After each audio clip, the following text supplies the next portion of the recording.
Hi everybody, pleasure to be here. I really loved that presentation that we just saw, the kind of the depth of the thought that was going on there. But let me say from the outset that the kind of key point that I want to look at today is I want to try and ground our discussion much more firmly in economic reality. And just to make the point that my biggest concern is that the 5,000 days that Kevin Kelly was talking about is actually 5,000 days that's based upon the legacy of research that was done in the post-war period, during the war and in the post-war period. And my biggest concern is that I think that research no longer exists. There is not those kinds of laboratories anymore. And unless we get back to that, I'm not sure what the next 5,000 days is going to be based upon in terms of new areas of research and new development. I want to talk about the recession because I find that in this discussion about innovation, I'll talk a little bit about innovation. There is so much discussion about innovation that's like popping out of my ears. Everybody's talking about innovation. No one's talking about the recession. It's very interesting that even in that Kevin Kelly video that we just saw, he blithely talks about the next 5,000 days, but he doesn't anticipate that there's going to be a global recession, and that global recession is going to really impact millions of people's lives and millions of decisions that are going to result in decisions being made about research, innovation, about the kinds of things that perhaps will allow us to realize the kind of vision that he's presenting. And I find that in this discussion, there is an incredible degree of myopic thinking going on. Or let me put it this way, nobody's facing the facts. From the government onwards, nobody's facing up to what is really going on in this situation. It's very easy. Everybody goes on about the bankers, the greedy bankers, these wankers. They look what they got us into, and it's all about human greed, and it's all about this. But the sad reality is that all these companies, all the big technology-based companies have all been playing in financial services. There's been an enormous amount of innovation in financial services. Sony, to General Motors, to Ford, to BMW, to all of the big names that you know about as the kind of manufacturing giants of this world, they themselves, for the last 5, 10, maybe 8 to 10 years, have been dabbling in financial innovations. They've all been at this. And in fact, my point is that what's been happening is we've seen a lot of financial innovation, but very little technological innovation, very little research that's really gone on. And I think that's what we really need to address, because what's happened is we're living, particularly in the West, particularly in Britain and increasingly in America as well, we've been living off other people's profits. We've been sitting there clipping coupons, particularly coming now from Asia, where world's manufacturing has migrated to. We're sitting here and we are clipping coupons, we are living on handouts, we're using other people's money. And until we address this point, we are going to be in severe problems. We're going to be in severe trouble in the years ahead. My point is that I think through innovation, through research, through the development of technology, of real innovation and solving real contemporary problems, there is the possibility of new wealth generation. We need to create new industries. We need to create new employment. We need to create new areas of research and expertise and science that will create the next generation of innovators that we've had up until now. At the moment, we're closed for business. It's unbelievable. I was just looking at the papers coming up on the train here today, and everyone's going on, the recession's over. We've had like 0.2% growth in the last quarter, and suddenly everything is going to go back to normal. Well, what about the deficits? What about the kinds of pain that's coming down the road when they start to make those cuts? When Britain's credit rating is marked down because it can no longer pay its debts, because it's had to borrow so much to spend its way out of this recession. They're not investing to get out of this recession, they're spending their way out of this. And so we're building up this debt, and what's going to happen is that if you think that the rate of unemployment is going to slow, you're in for a rude shock, because come next year, come the general election and the years after, we're going to be paying for this for some time to come. And I think it's about time that we looked at it, because we are going to be closed for business. They aren't. Lots of very exciting things happening in the other parts of the world, stuff that I will talk about a little in my subsequent discussion. So I think we are, at this moment, we are buried with our heads in the sand. And my concern here is of course, I don't want to have a big discussion about politics and all of that, but it is really unbelievable how we're living at a time where there is no leadership, where there is nobody who's prepared to get up and say, this is what's going to have to happen. This is the hard pain that we're going to have to face up to, and include us, because we are going to be the people that are going to have to make these sacrifices. We're going to be the people who are going to be at the sharp edge of this. Include us in this discussion and take us seriously and start treating us like adults and say, listen, guys, what are we going to do to get out of this? How are we actually going to do this? So I want to look at R&D. It's really, really interesting that if you look at R&D, it's across the world. There's only one country in the last 10 years that has increased the percentage of GDP that it spends on R&D. That's Japan. Every other country, the US, everybody, it's been falling as a percentage of GDP that is spent on research and development in the world. So it's a really interesting, if you look at the table, and it's a very interesting table as well. I don't know why the slides are... this is my point I used to make about Imran. He could never set up a PowerPoint presentation. Anyway, I hate PowerPoint just as much as he does. But what's interesting about this table is not only where the UK is, but look at China. China now is above Germany and France, and above the UK, obviously. Taiwan, a very small country, is now in this league. These are countries that have understood that in order to be the innovators of the future, the kinds of places where that vision that we've just seen is going to be realized increasingly, this is where they have to spend now. They have to start creating the basis for that transformation in the future, because that's what we did in the West when we had the Bell Labs of this world, when we had the GE labs, where we had research being done for the sake of research, without that being tied to any outcomes, without any targets that said, you can't spend $1 here because we want to know what the consequence of this is going to be. And if it's not going to be commercializable, forget it, you can't do it. They did research for research's sake. And you know what we had? We got the transistor, we got the microchip, we got all the technologies that we now base the internet, and everything that we're doing in the digital space is based upon that legacy. No one knew then that this is what was going to happen. Today we want certainty in how this is going out. And so what's happened is this.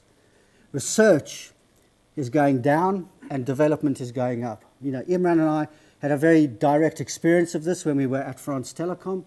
That's exactly what started to happen. They started to reduce all the areas that were pure research, the kind of areas that would create the real gems for the future. And what they started increasingly concentrating on were the areas that would become productized, that they knew there was a commercial path.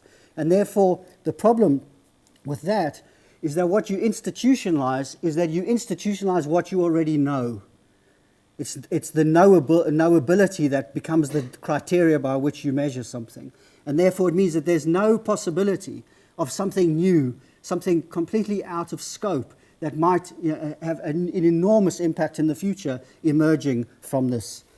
So what we have instead today is, instead of facing up to these realities, we have a big discussion about innovation. I don't know if anybody knows what these figures are. If you search for the term innovation on Amazon.com, this is what you get. 326,000 books, 326,266 books. We've got the title, I've got the word innovation in their book, in their title. If you go and look at what those books are, it's quite remarkable. It's talking about innovation in gardening, innovation in the church, innovation in shack design in the homelands in the areas, the rural areas of South Africa. Everything's become innovation. In the UK, on Amazon.co UK, you get 105,000. I've been tracking this for the last 5 years, and I can tell you, when I first started doing this, you only got something like 5,000 books with the term innovation in. So when I'm looking at this, I'm thinking to myself, God, it's fantastic. There's been a fantastic innovation in book publishing about books about innovation. Where's the innovation? And it just seems to me that innovation now has become a kind of marketing gimmick.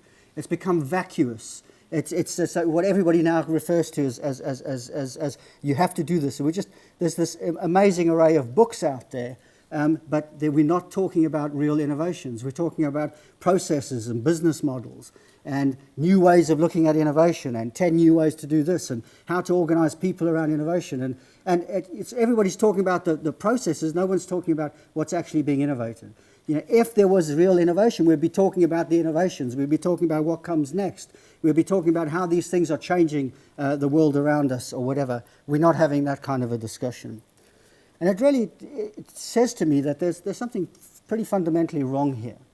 Not only that we're living in a period where everybody pays lip services. So from the government through to the heads of industry, everybody's talking about this. But in fact, what is so noticeably lacking is that there's nobody who's prepared to put their necks on the line and to lead us and to say this is the direction that we need to go in. And I want to just historically make one contrast with a period in our recent history where I think this happened, where I think this was very, very exciting and very interesting. And of course it was to do with Kennedy. It was about Kennedy and going to the moon. Now, I don't want to go on about this because I'm very passionate about the moon. I like the moon, everybody else does. But putting a man on the moon was quite a remarkable thing. Okay, now forget the context of keep in mind there was the context of the Cold War and all of that. But the remarkable thing about what Kennedy did and what the American administration did was that he made the point that we are going to do this because it is difficult. Because in the quest to go to the moon, we will discover new things about ourselves and we will solve other problems. Because he had this vision, this leadership that said, now just think about that as a vision to try and galvanize people into an effort, a collective effort that really gets people moving in the same direction, thinking about the same problem. It's quite remarkable because what happened as a consequence of that is you had a whole number of industries were created. You had industries around new materials, you had industries around communications, you had electronics, you had photography and optical developments. Remarkable spin-off, something like 400,000 jobs, 20,000 subcontracting companies that were created to try and meet the demands of the space program. And when you look at the beyond going to the moon and everything else, there's a whole lot of spin-offs that occurred. I'm not going to go through all of these, but these are the kind of consequences of that quest. These are the kinds of innovations that occurred that have been very fundamental and have helped to transform and better the lives of millions of people around the world. This is an example of a particular pacemaker. That's the consequence of a lot of the research in new materials and miniaturization, computerization that was part of the space program. The whole communications industry, all the stuff that we do today about mobile telephony, satellites and all of that was directly as a consequence of this. This took mankind into a new realm. This was the spirit that transformed the sea as a barrier into a channel that enabled man to conquer the world, and then man had the ambition to go beyond the world. Absolutely fantastic. The problem is that this doesn't exist any longer. I believe that what's happened is that we've lost this notion that we should go beyond what we know. We've lost this notion of progress, of the notion that things could be better for us in the future. All we see in front of us today are problems, particularly when it comes to the environment. And the whole point about mankind is now seen as the problem. Mankind is seen as the being that is screwing up the earth, that is as using too many resources. Mankind is no longer a problem solver. Mankind is the problem. And I think that this is unbelievable because it means that for the first time in human history, we are institutionalizing or we're losing that impulse to go beyond, to push ourselves beyond our knowledge. This sums it up for me, ladies and gentlemen. Lock up your chickens, say scientists. This was at the time of the bird flu threat. I'll put it to you very simply. A society that's scared of its chickens is not going where no man went before. A society that's scared of its chickens is not innovating. Right? Is not an innovating society. And I'm afraid what we've got today is a society that is imbued with a culture of risk aversion, of fear, of the fact that today we want everything to be certain, that unpredictability is something that we're very uncomfortable about. We're very uncertain about where we are going in the future. If you just think about it, what I was saying about development, money going more into development, they want predictability. I remember when we were engaged in a lot of really innovative projects that we were trying to push at Orange, the first thing that was asked of us every single time, no matter how radical or whatever we asked, there was a very certain number of things. Where's the business plan? Where's the data to show how this is going to, why should we invest in this? Where's the return? In how many years do we get this return? And we say, well, look, no one's ever done this before. There's no data. We've got to do it, and we've just got to experiment, and we've just got to try, and we've got to see. And we're just like everything else that has been successful was never foreseen anyway. Particularly when you're thinking about a mobile company and texting, which they never understood and never saw as coming. Predictability. They want predictability. Just think about it. Christopher Columbus would have been fired because the schmuck was supposed to go and discover, a new route to India, but he discovered America. So he didn't meet his targets. So he would have been fired, right? Because he would have gone to the boardroom and they would have said, get him a cardboard box, out the door. You haven't met your targets. Today, everything is about precautionary principles. If we don't know what the outcomes are, we shouldn't do it. Well, let me put it this way. If that was the case, we would never have discovered penicillin. That would never have happened. You know what would have happened in those laboratories where those cultures were left out overnight?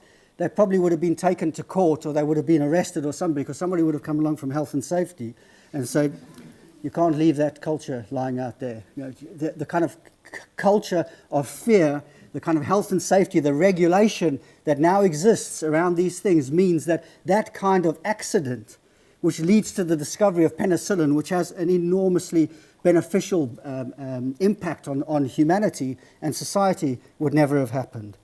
We would never have discovered Viagra as a consequence of this. Now, I don't use this as an example that I'm particularly passionate about because it's personal to me, but it's such a good example of how failure in something actually leads to something else. And the ability because what they were looking for was a drug to deal with angina, to deal with blood pressure. And they discovered that this was an unexpected outcome of the drug that they developed had this unexpected outcomes, which some people thought were very excited about. And I can understand that if you have those kind of problems. But again, I'm not talking personally. But I think it's a great example of precisely what I'm talking about. Wouldn't have happened. Post-it notes, glue that didn't work properly, never would have happened. The internet never would have happened. Think about that for a second. Nobody, when they started to design the ARPANET, ever anticipated that we would have multiplayer games, multimedia in the way that there would be such a thing as Google, that there would be such a thing as the things that Kevin Kelly was talking about. Nobody ever anticipated that that's what was going to happen. The internet was an unexpected outcome from certain developments that took place, scientists trying to solve a particular problem and also trying to deal with an issue of threat. So the quest for predictability for me is really, it's really dangerous. I want to embrace unpredictability. I want us to develop a culture that's prepared to take risks, that's prepared to pioneer in the way that Columbus did, in the way that the first men that went to the moon did, in that vision, that drive to understand that in the process of doing that, you would discover new knowledge, you would discover new things that could be of benefit. This is not how innovation happens, ladies and gentlemen. Innovation is about unexpected transformations in most cases. Sometimes not always, but in many instances that's the case. So you need to fail in order to succeed. And that's the very opposite of the kind of culture we have today in the business world. Today it's about if you fail, that's it. You don't get the budget, you don't get the resource. And as we all know, that success in this is really as a consequence of failure. There's nobody better to understand this than Picasso. And if you've ever read anything about Picasso, the most amazing thing about Picasso was that he was so prolific in what he did. He did hundreds and thousands of paintings in order to, every single time, to experiment, to do something new, until he perfected what he wanted to do. I don't know if any of you had the pleasure of seeing that exhibition that was at the National Gallery a few months ago on Picasso, when they compared Picasso's works with some of the paintings that he did of some of original masters, and how he tried to copy them and did that. When you see how he did that, you understand that he experimented. He was the unbelievable craftsman, but he failed so often in order to push himself, in order to perfect his trade. And when you look at his craftsmanship, he was absolutely unbelievable. And you begin to understand that when you see a Picasso painting, every single dab of paint is consciously done. It's there because it needs to be there. There's nothing more or nothing less needed.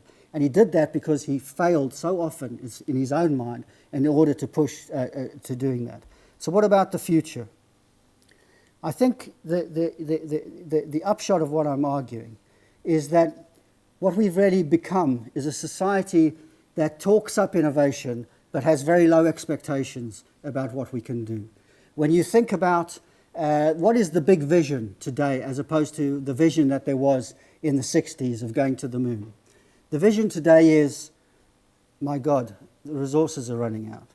So think about it. Go to the moon or switch off your lights. Go to the moon or switch off your kettle because you're going to save energy. Rather than saying, okay, we've got a problem here. Let's apply ourselves to solve this problem. Let's find new sources of energy. Let's believe in mankind's ability to do this. I don't know if you saw this program a few weeks ago on BBC4 called The Cell, about the spark of life, which is absolutely, truly remarkable, about one example of a bacteria that was created in a laboratory that was used to eat waste and generate pure diesel as a consequence. Completely out of nothing, pure diesel, a new fuel, a fuel that we already have. Absolutely remarkable. When you look at this, you think, my God, we could solve this problem. But what is the problem? How do we approach it today? The problem is not that we can solve this problem. The problem is we have to alter our behaviors, stop consuming energy. In fact, we need more energy. We need cheaper energy. We need better energy, not that we need to consume less. So I think the biggest danger that we have today is not that this expectation is unrealistic that I'm calling for, because mankind has done it in the past. I think in the context of today's recession and how we need to get out of this, I think we need that kind of thinking, that kind of vision, that kind of leadership. That's really, we need to challenge these things, not to say, as a lot of people are saying, that the science says that we need to do X, Y, and Z, because science doesn't say anything. Right? That's a political decision. That's a policy decision. The science is always out. There's always a jury question, because science is always open-ended and should always be open-ended, and we need that open-endedness.